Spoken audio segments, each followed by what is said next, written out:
Баршаңызға сәлем достар. Бүгін сіздермен бірге шампиньоныдан шашлык жасаймыз. Мен өзімнің жасау тәсіліммен бөлісемін сіздермен.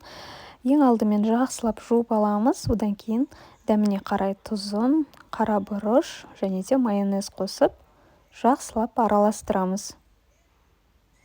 Алдын ала маринадтап қоюдың қажеті жоқ. Шашлыкты пісіретін кезде отын жағып, шоқтарыңыз дайын болған кезде осылай жылдам дайындай салсаңыздар жеткілікті. Өстіп араластырғаннан кейін сразу пісіріп алуларыңыз керек. Сол кезде сочный, өте дәмді, жақсы болады. Міне енді мен осындай шпажкаларға түйреймін.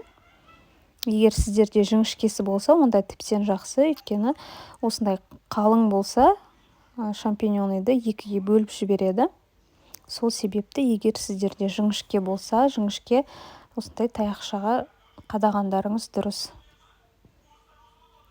Егер болмаса, мына екіге бөлініп кеткені немесе былай барбекюда пісірсеңіздер де болады.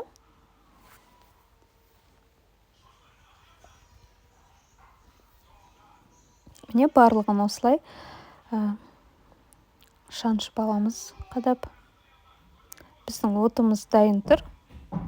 Қазір өстіп қадап болғаннан кейін сразу барып пісіріп аламыз.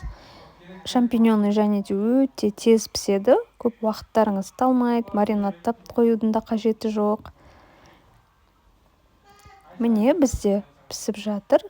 Өте дәмді, сочный болып шығады.